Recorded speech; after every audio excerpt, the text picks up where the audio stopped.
The top 10 NBA players not named 2021 All-Stars. Only 24 positions and way more players deserving of being named to the team leave NBA fans arguing like this. That don't make any sense. Listen, ain't nobody really? Why you saying stuff took like you that? the distance one-on-one. That's exactly. You look like you were tired. From OKC's Shai Gilgeous-Alexander to Toronto's Fred VanVleet, this video displays how deep the modern NBA's pool of talent really is by counting down the biggest all-star snubs this season. Number 10, Tobias Harris. Back with the Clippers in the 2018-19 season, Harris established a reputation as one of the most efficient and versatile stretch fours across the NBA. In LA that season, Toby averaged career highs in points, field goal percentage, and rebounds, and now 2 years later in Philly, he's having another breakout season, and it's under the same coach in Doc Rivers. Helping the Sixers to the best record in the Eastern Conference, Harris has been the perfect outlet on the perimeter, spacing the floor for Joel Embiid and Ben Simmons by shooting over 51% from the field on over 15 shot attempts. Tobias has been Philadelphia's second leading scorer, putting up over 20 points per game. Number 9, DeMar DeRozan. To say the San Antonio Spurs get zero recognition would be an understatement, and because of that, you probably didn't know they currently are the number 6 seed in the Deep Western Conference. After spending half a dozen years as one of the league's premier traditional shooting guards, the league's small ball evolution has transformed DeRozan into an untraditional power forward over the last couple years, and he's been manipulating defenses at that position. The now 31-year-old DeMar is taking three-pointers again and is averaging just under 20 points, 7 dimes, and 5 boards per game, shooting the ball more efficiently than ever. The 4-time All-Star and 2-time All-NBA player Debo is posting career highs in both free throw percentage and assists, and has led the Spurs to a surprisingly impressive first half of the season. Number 8, De'Aaron Fox. One of the fastest players in basketball, known for his slashing, has added a steady three-point shot this season. In his 4th pro campaign, De'Aaron Fox is attempting a career most by far 5.3 attempts from deep and knocking down a career best 35% of those shots. But despite De'Aaron posting numbers of over 22 points and 7 assists, the Kings have lost 8 in a row. And maybe if they hadn't been losing so much recently and Fox had a better supporting cast around him, then he'd be in the debate for a spot on the team. But regardless, we all know that Sacktown's point guard is all-star caliber. Number 7, Bam Adebayo. After Miami fell 7 games below 500 at one point, any chance of either Jimmy or Bam getting all-star recognition went out the window. But things are now turning around in South Beach, as the Heat have had 2 win streaks of 3 games since their brutal 7-14 start, and they're currently on a 4-game win streak.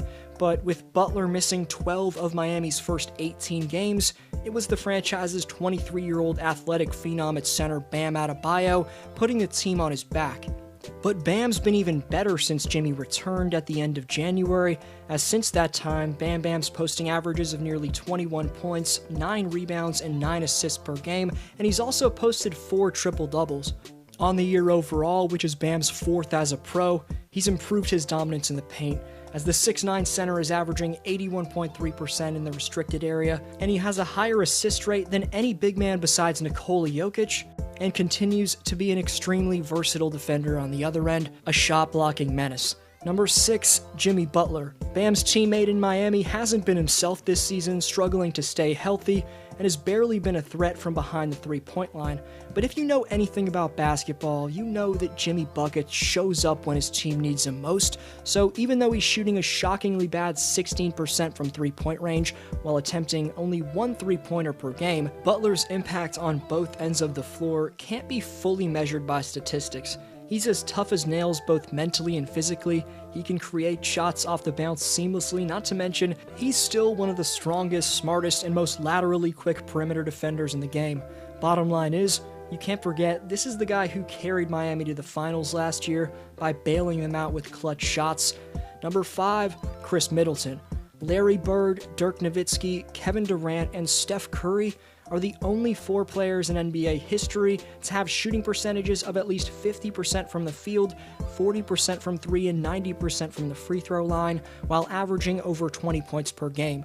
And the Bucks sharpshooter Chris Cash Money Middleton is on pace to join them after this regular season. A lot of volume scorers like Chris are very one-dimensional, but he's elite in almost every aspect of the game, putting up a career-best 5.7 assists, as well as 6 rebounds on the best board-getting team in basketball. But what makes Chris a massive snub is the fact that he's a sensational two-way player. Offensively, you'd be hard-pressed to find a star named over him that puts up better numbers on more efficient shooting. On the other end, he's tasked with guarding the opposing team's best player every game, and considering he's been a big part of the 3rd seed out east all year, Middleton's debatably the biggest snub on this list.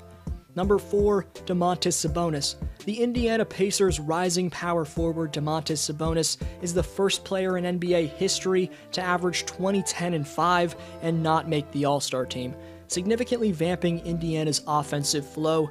Sabonis is ahead of Nikola Jokic and Ben Simmons in passes made per game. We knew this man was a beastly interior presence coming into 2021, but most notably about Domantas this year is the fact that he's added a 3-point shot to his offensive repertoire. He's taking just under 3 shots from distance per game and knocking down a pretty decent 35% of them.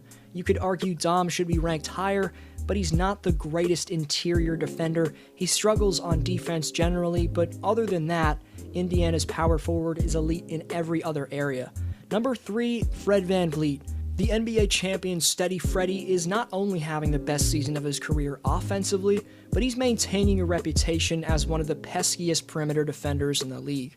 VanVleet's anticipation, hustle, and general IQ on this end allow him to rotate from seemingly out of nowhere and help defense scenarios to make sensational plays on the most elite of players. But whether he's guarding someone bigger than him in the post, in the pick and roll, or in ISO sets, VanVleet has the willingness and elite ability to lock down any player at any time.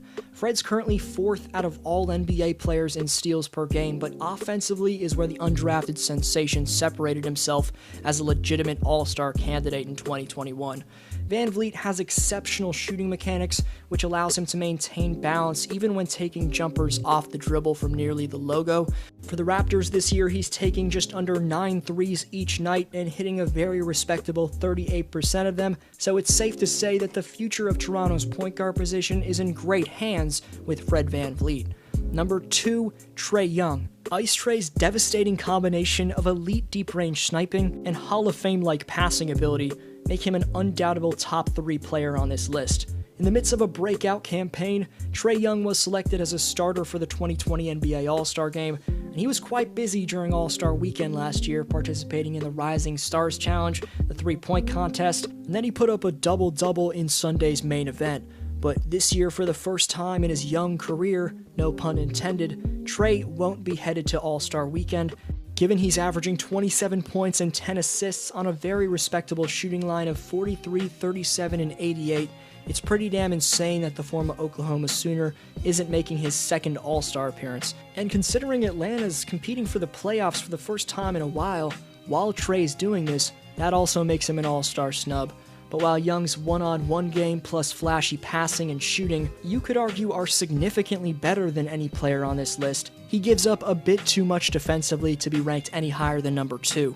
Before number 1, honorable mention to Jerami Grant, who's currently the favorite for the most improved player of the year, and was highly considered for this list. I had him on it at one point, but I'm going to give respect for Detroit's breakout player in another video.